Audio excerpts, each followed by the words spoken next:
Good morning to everyone. Welcome to the Disability Rights Awareness module. I am sure that you have been through the course structure and you will see that there are 6 chapters in this module, and we're going to be working through each chapter one by one. I will first of all refer you to the first videos. Can you just go on slide 3 and see the video?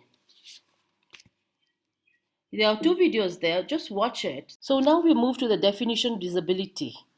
According to the World Health Organization and the World Bank, defining disability is complicated as it is complex, dynamic, multidimensional, and contested. The UN Convention on the Rights of Persons with Disabilities try giving a definition as being that people with disabilities includes those who have long-term physical, mental, intellectual, or sensory impairments, which, in interaction with various barriers, may hinder their full and effective participation in society on an equal basis with others. So, how would you define disability? Brainstorm on the word, the meaning, the context, the physical impairments among yourselves. When you look at the international instruments, we find that the UNCRPD, the Convention on the Rights of People with Disabilities, is an international treaty by the United Nations intended to protect the rights, freedom, and dignity of people with disabilities. Mauritius signed the treaty in 2007 with some reservation placed on 3 of its articles. This convention became one of the most quickly supported human rights instruments in history, with a strong support from all regional groups. It also aims to ensure that disabled people enjoy the same human rights as everyone else, that they can participate fully in society by receiving the same opportunities as others. This convention has a total of 50 articles. I invite you to watch the YouTube video on the UNCRPD and find out by yourself which articles that Mauritius has got reservations on. Look at the definition in Mauritian legislation. We know that if you look at the Mauritian legislation, a person with disability, the PWD, is not clearly defined anywhere in the constitution. However, you'll find the definition in different legislations such as the Equal Opportunities Act, the Training and Employment of Disabled Persons Act, and the National Pension Act. The definition of disability in Equal Opportunities Act 2008 is either total or partial loss of a bodily function, or the presence of bodily of organisms that may cause disease, total or partial loss of a part of the body, or the malfunction of a part of the body, which includes either a mental or psychological disease, or a condition or disorder that results in a person learning more slowly than people who do not have that condition or disorder. Impairment also means malformation or disfigurement of a part of the body. The definition in the Training and Employment of Disabled Persons Act 1996 is given below in this slide. A disabled person means a person with a physical, mental, or sensory disability, including a visual, hearing, or speech functional disability, which gives rise to barriers inhibiting him from participating at an equal level with all other members of society in activities, undertakings, or fields of employment that are open to other members of society, and who is willing and able to work. So basically, who can be qualified as a disabled person? And here we can actually discuss on what are the activities and fields and employment that a disabled person cannot do, even if he is willing and able. The definition given in the National Pensions Act, which I would just remind you that will be subject to changes after the Finance Act to 2020 is passed next week. The disabled means, for the purpose of the sections 8, 21, and 28, subsection 3, means a person suffering from a disablement of not less than 60% and resulting from loss of mental or physical faculty. And secondly, for the purpose of section 26, suffering from a disablement of not less than 1% and resulting from loss of mental or physical faculty caused by industrial accident or prescribed disease. Please go and see the National Pensions Act and the sections mentioned. Now we have come to Chapter 2. Chapter 2 concerns the right to life of persons with disabilities as well as the protection of PWDs from degrading treatment and punishment. The right to life of persons with disabilities.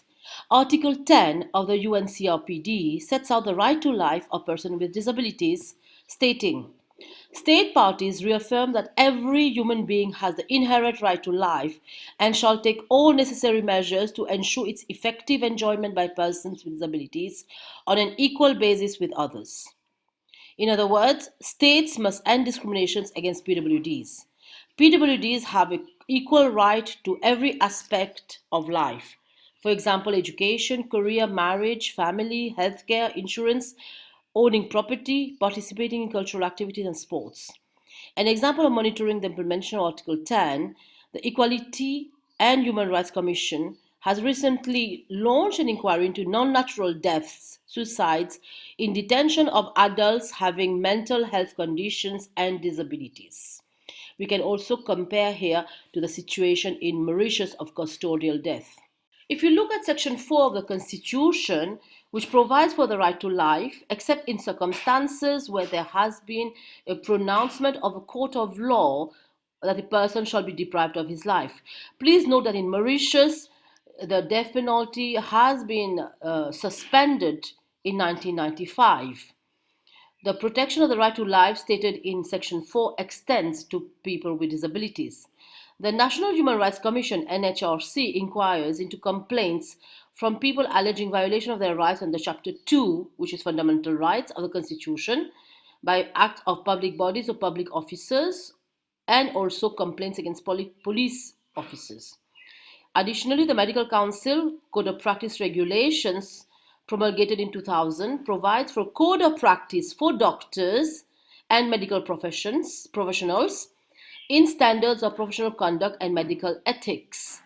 Clause 6 of Part 1 of this Code of Practice stipulates that patients have a right to life, and it is the registered medical practitioner's duty to, inter alia, respect life from the time of conception and respect it at all times, irrespective of whatever pressure from outside that may be exerted to the contrary. Life also includes the right to live with dignity. It basically means that one has not only the right to exist, but also the right to participate actively in society. Our relations towards others are the source of self-perceptions, meaning, and human well-being. It is in relation to others that dignity and respect can emerge, and individual can develop their full potential. In recent years, there has been a paradigm shift from the traditional charity-oriented medical-based approach to disability to one based on human rights. Laws must be expanded to provide for a human-friendly environment for all disabled people to overcome the barrier that impair their development. I would ask you here to compare the right to life in Mauritius to the right to life, Article 21 of the Indian Constitution, which says that the right to life includes a right to live with dignity and have more than just mere animal existence. Let's have a discussion about what it means. Now we talk about the protection from degrading treatment and punishment. You look at Article 15 of the UNCRPD, which provides for the treatment from torture or cruel, inhuman, and degrading treatment or punishment of people with disabilities, setting out that no one shall be subjected to torture or to cruel, inhuman, or degrading treatment or punishment. In particular, no person shall be subjected without his free consent to medical or scientific experimentation. So when we talk about protection from degrading treatment and torture in Mauritius, we should remember the Constitution, Section 7.1, Chapter 2, which says that no person shall be subjected to torture or inhuman or degrading punishment or any other such treatment. The Constitution also makes provision under Section 17 for the enforcement of protective provisions. Further, the inclusion of torture as an offence is seen in Section 78 of the Mauritian Criminal Code.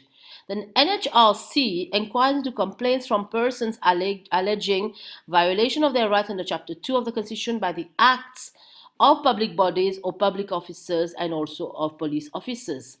Should the NHRC find that there has been foul play, the matter is then referred to the Director of Public Prosecution for any action deemed necessary. I'm going to talk in Chapter 3 about more rights, human rights of persons with disabilities, that is, access to justice, equality and non-discrimination, the right to vote, and the right to information and freedom of expression.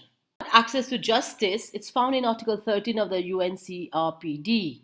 It states, state parties shall ensure effective access to justice for persons with disabilities on an equal basis with others, including through the provision of procedural and age-appropriate accommodation in order to facilitate their effective roles as direct and indirect participants, including as witnesses in all legal proceedings, including at investigative or other preliminary stages.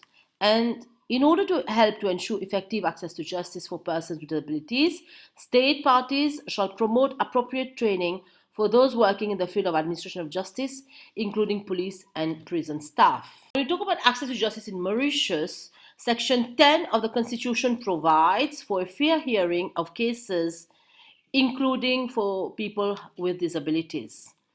Furthermore, if a person cannot afford legal representative, that is barrister or attorney, under the Legal Aid Act 1974, amended in 2012, there's a new threshold of 500,000 rupees as regards the value of assets owned and 10,000 of salary for more people to be able to benefit from legal aid, which include people with disabilities. Discuss how easy it is in practice for PWDs to access justice, physically or by phone.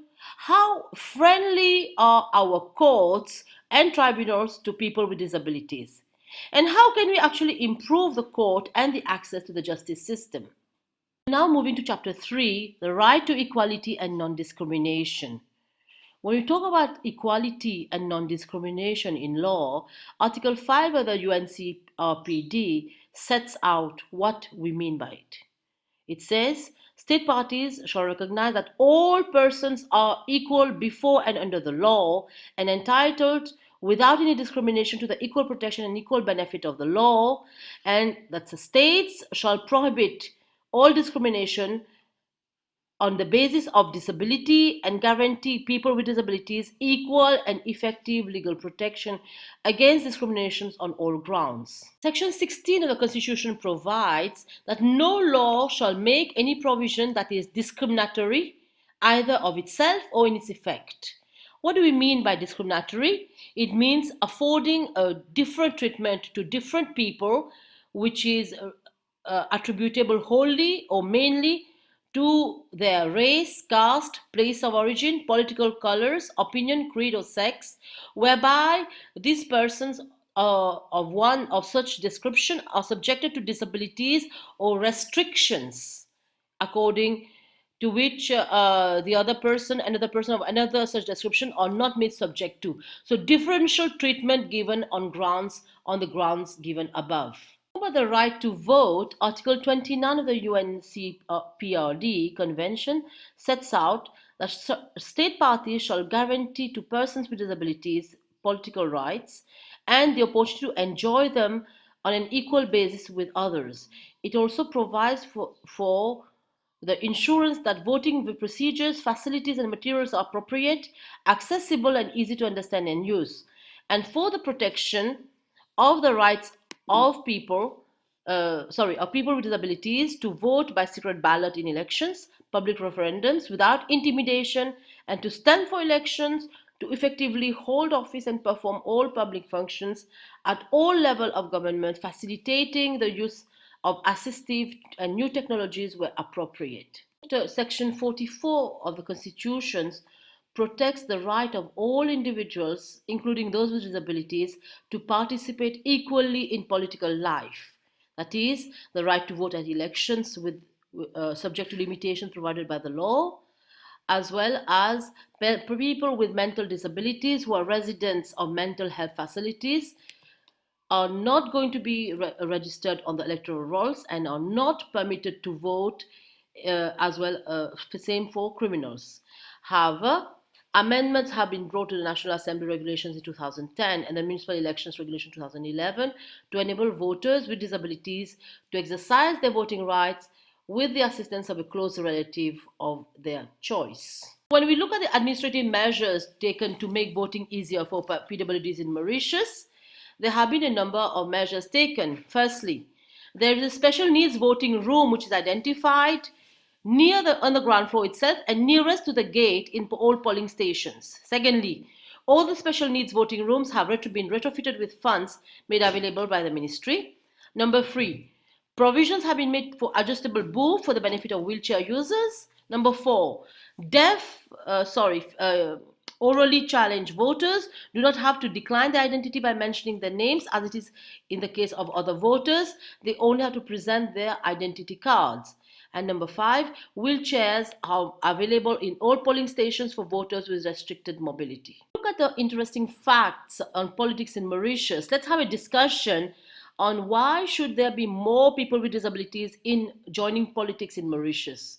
And I'm sure that you're aware that in 2019, a 16-year-old girl with PWD was a candidate in elections, isn't it? So let's have a discussion on getting more PWDs in politics. Should we, and if we should, why? How is it going to benefit all PWDs? We should talk about the right to information and freedom of expression. And we refer to Article 21 of the UNCRPD, which says the state parties shall take all appropriate measures to ensure that persons with disabilities can exercise the right to freedom of expression and opinion, including the freedom to seek, receive, and impart information and ideas on an equal basis with others and through all forms of communication of their choice as defined in Article 2 of the Convention.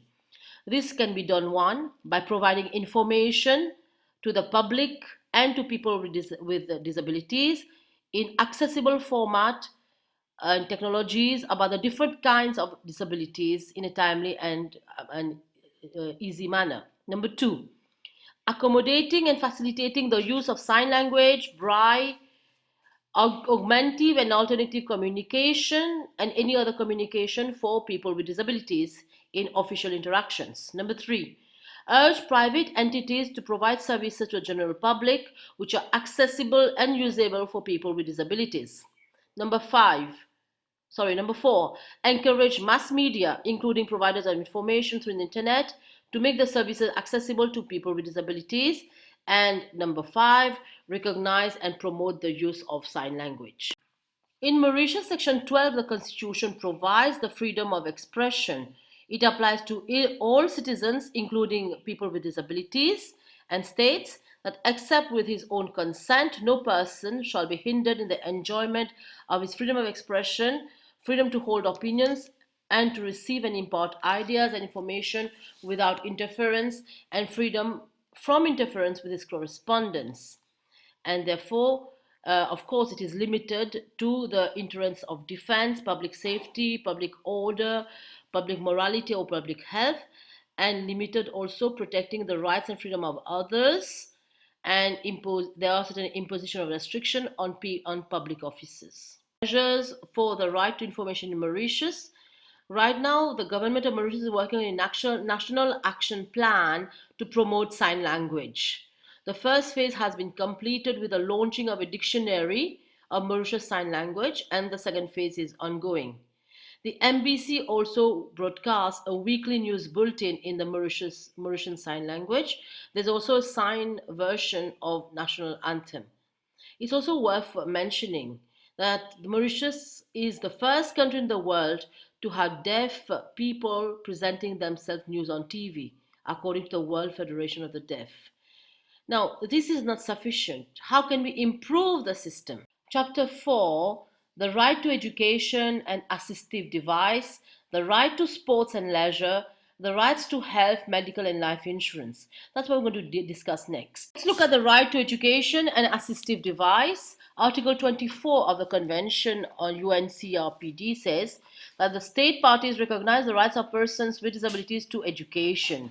With a view to realizing this right without discrimination and on the basis of equal opportunities, state parties shall ensure inclusive education system at all levels and lifelong learning. How do you think we do it in Mauritius?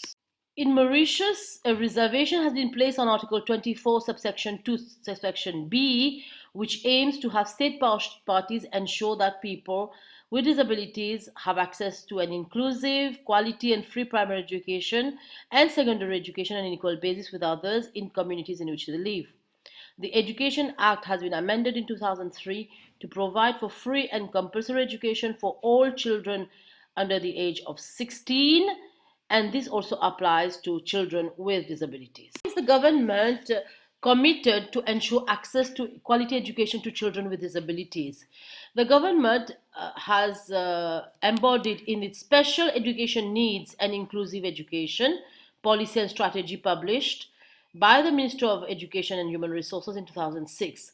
This policy allows for a range of education provisions for children with disabilities to realize the vision to enable children with special needs to fully develop their potential so that they can contribute to their own welfare and that of their country.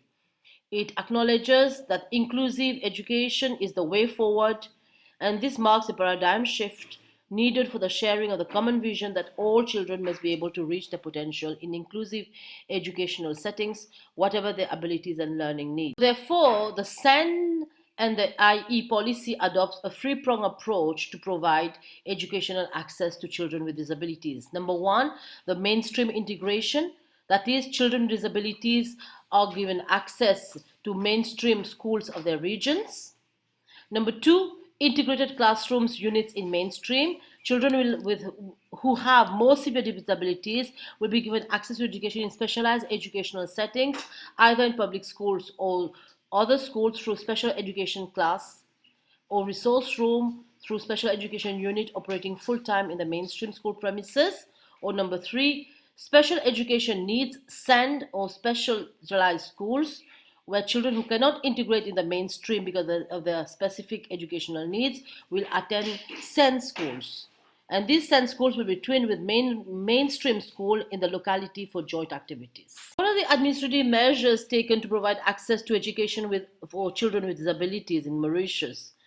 The Ministry of Education and Human Resource has been encouraging the inclusion of children with mild disabilities in mainstream schools and has made provisions for the following. One, library services, computer rooms, service laboratories to be located on the ground floor. Number two, classroom with pupils with mobility impairment to be located on the ground floor. Number three, ramps, handrails, adapted toilets to be provided in a phased manner.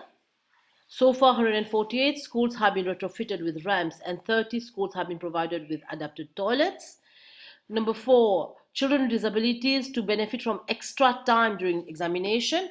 Number five, large print textbooks and exam papers to be produced for children with visual impairment. Number six, children with hearing disabilities to be provided with sign language interpreters during examination. Number seven, flexibility to be given to release children with disabilities earlier than the school closure time to facilitate the ease of movement prior to the rush hour. Number seven, flexible approach is being allowed to parents keen to provide extra assistance at the school to their wards with disabilities. So basically, we have to go to section 17, subsection 1 of the Equal Opportunities Act 2008, which provide that there should be no discrimination against a student with disability. You can look at the slide and see the different sections. Section 17, subsection 3 of the Equal Opportunities Act provides that an educational institution may discriminate against a person on the basis of impairment where, in order to participate or continue to participate in or derive or continue to derive a substantial benefit from an education program, the person requires or would require special services or facilities. And two, in cases where it is not reasonable in the circumstances for those special services facility to be provided. And the person cannot participate or continue to participate in an educational program even after the provision of special services or facilities. We have a small discussion over students with disabilities And what were the education facilities given during the COVID time? We all remember that classes were on national TV. Was these classes a boon or a bane for the people with disability?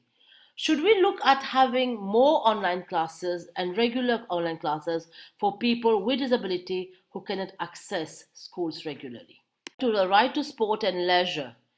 Article 30 of the UNCRPD, concerned with participation in cultural life, recreation, leisure, and sports, states that all state parties recognize the rights of persons with disabilities to take part on an equal basis with others in cultural life and shall take all appropriate measures to ensure that persons with disabilities, firstly, enjoy access to cultural materials in accessible formats. Number two, enjoy access to TV programs, film, theatre, and other cultural activities in accessible formats. Number three, enjoy access to places for cultural performances or services such as theaters, museums, cinemas, libraries, and tourism services, and also enjoy access to museums, monuments, and sites of national cultural importance. When we look at the rights to sports and leisure in Mauritius, we have to check on the website of the Ministry of Arts and Culture what steps they have taken to ensure the participation of persons and artists with disabilities in a cultural life on an equal basis with others. Normally, all museums in the country have been equipped with ramps to facilitate access to persons with disabilities. The National Art Gallery regularly organizes exhibitions Touch, Feel and See for people with visual impairments.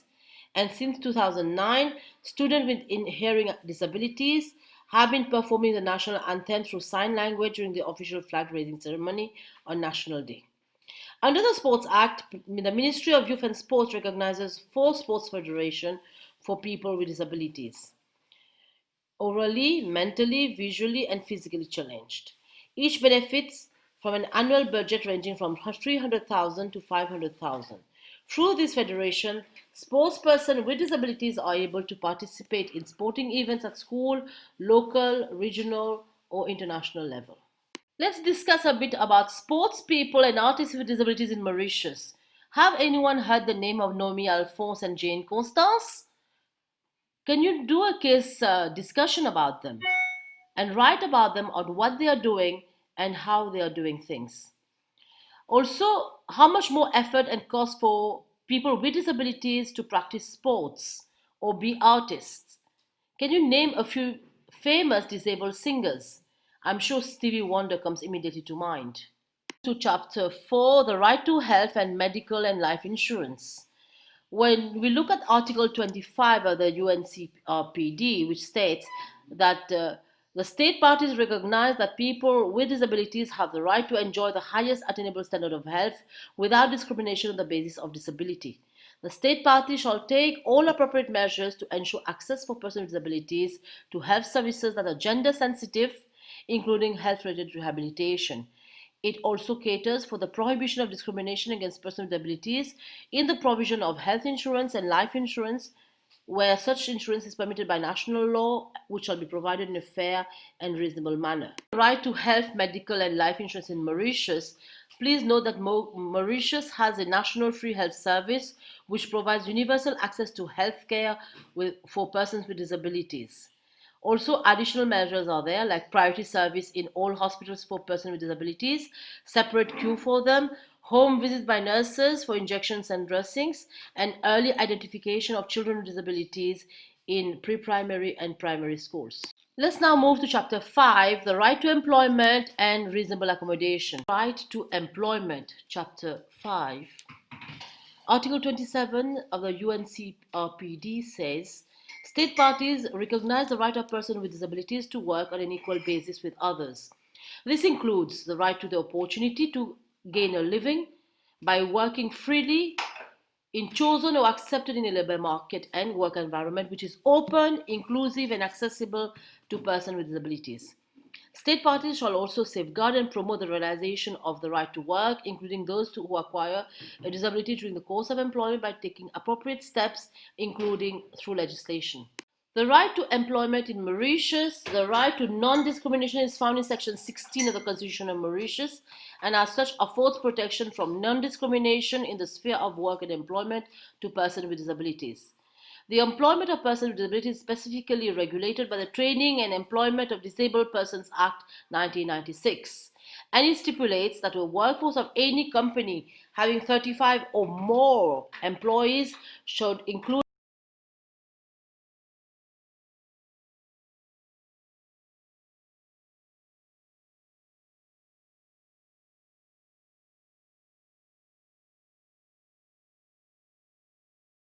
Section 16 of the Training and Employment of Disabled Persons Act outlines the grounds on which discrimination is prohibited in respect of work and employment. And please note that subject to subsection 2, no employer shall discriminate against a disabled person in relation to the different points which is given below. Just go through and try to find examples of where have you seen it or it hasn't been visible. Thank you. Note that no discrimination is allowed under the Workers' Rights Act 2019. Under Section 5 of the Workers' Rights Act, there must be no discrimination against persons with disabilities.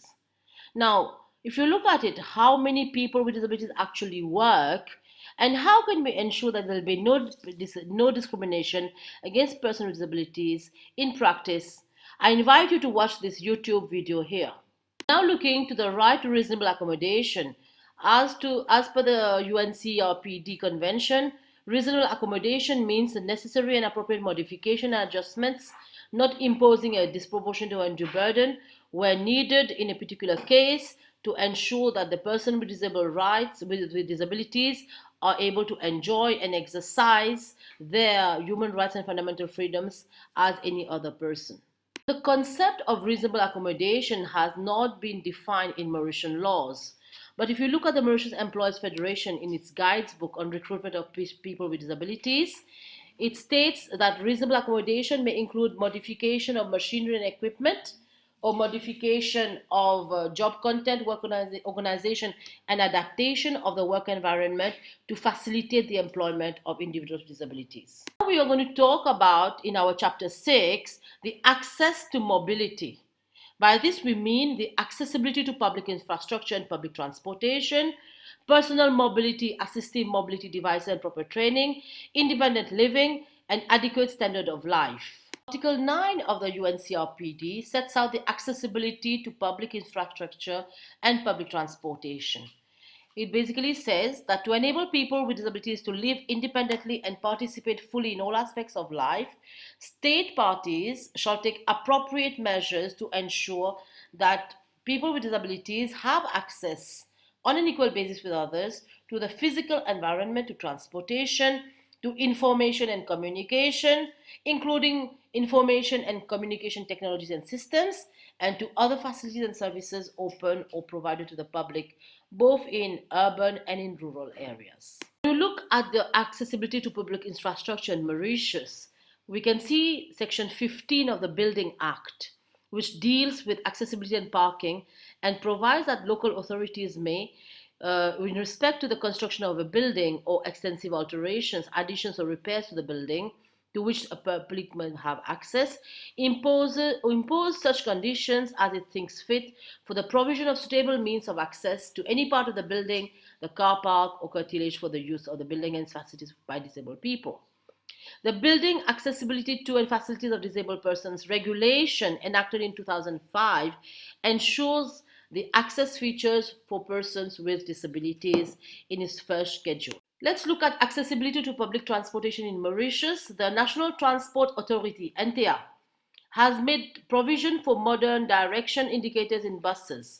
The Road Traffic Construction and Use of Vehicles Regulation, amended in 2010, makes it mandatory for all future buses to have electronic type route indicators in bold characters which are more visible. Flashing bells are installed in buses belonging to the NTA, as well as in some private buses. Many traffic lights have been fitted with buzzers to enable people with visual impairment to access roads and navigate crossings safely and independently. And also, concessionary airfares are provided to people with disabilities traveling in buses and by flight by Air Mauritius.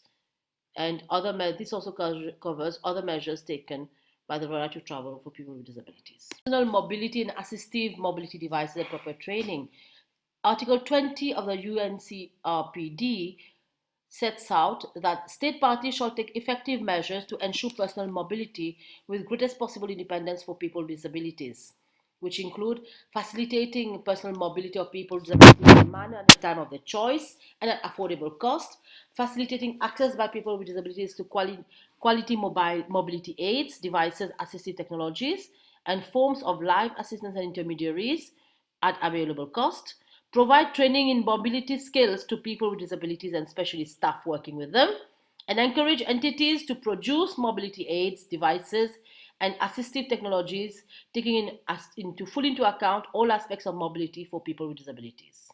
If we look at personal mobility in Mauritius, we can see that there are different measures taken, as you can see in the slide below. Taxis equipped, taxi fares refunded for students with disability, easy access to public spaces for people with disability and severe mobility problem, and also in case to encourage children to send the children, disabled children, to school, the bus fare of one accompanying adult is refunded, and the cost of travel costs on the basis of a basic invalidity pension entitle people with disabilities to travel to get a free travel bus pass.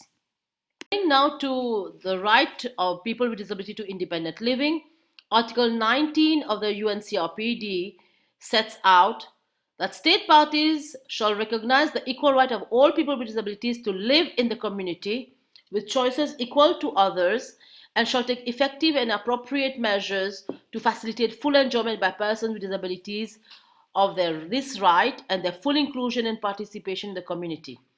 Further, they should be able to choose the place of residence with whom they can live and the living arrangements. They must also have access to a personal assistance, community support services, and they should be having support living which is inclusion in the community and preventing isolation or segregation from the community. Look in Mauritius. For independent living, there is no legal restriction in relation to persons with disabilities. The Mental Care Act also contains important safeguards against forcible admission to institutions for persons with mental impairment. Section 7, subsection 2 provides that where the medical officer or psychiatrist is informed or has sufficient reason to believe that the person has been brought to a center coercively or against his will, he shall not admit or treat that person unless he has reasonable ground to believe that the person constitutes a danger for the safety of himself or people around him. Chapter 6. Now we look at the adequate standard of living. Article 28 of the UNCRPD provides for adequate standard of living and social protection and states that state parties recognize the rights of people with disabilities to an adequate standard of living for themselves and their families, including adequate food, clothing, and housing, and to the continuous improvement of living condition, and shall take appropriate steps to safeguard and promote the realization of this right without discrimination on the basis of disability. Regarding the adequate standard of living in Mauritius, as you can see below, the Social Aid Act 1983 in its section 3 provides the following there.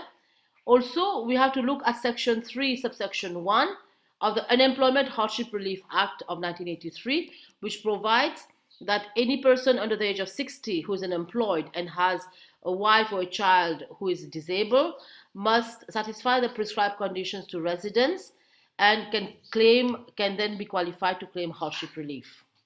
Administrative measures to ensure an adequate standard of living for PWDs in Mauritius. The Ministry of Social Integration and Economic Empowerment caters to the following services under its budget program: policy and strategy for social integration and socio-economic empowerment and widening the circle of opportunities. It provides for social housing facilities to homeless and vulnerable families, including PWDs, upgrading living standards of vulnerable groups, fostering community empowerment in deprived regions through provision of infrastructural facilities, recreation and sports facilities, life social skills, parental skills, support to children from vulnerable families for their educational developments, enhancing employability of vulnerable groups. The ministry also provides targeted social aid to persons with disabilities who have a degree of disability of less than 60%. Other benefits granted to beneficiaries of social aid are wheelchairs, walking aids, hearing aids, free glasses, and dentures. So, to conclude, although we have quite a lot of laws and measures taken by the government to help PWDs to be part of the mainstream, the system can further be improved. The biggest drawback is that the Mauritius Disability Bill has still not been passed and is awaiting to go to Parliament for at least 10 years now. Even India has a very comprehensive Disability Act. Isn't it time that we have our own Disability Act too? Please look at the video below and then we can have a discussion comparing the Mauritius Disability Bill and the Indian Disability Act. So thank you very much for following this module. And if you have any questions, do not hesitate to call back the Global Rainbow Foundation and myself, Mokshda Pertob, who has been advocate, who has prepared this module. And for any queries you have, please email to GRF or to myself. Thank you.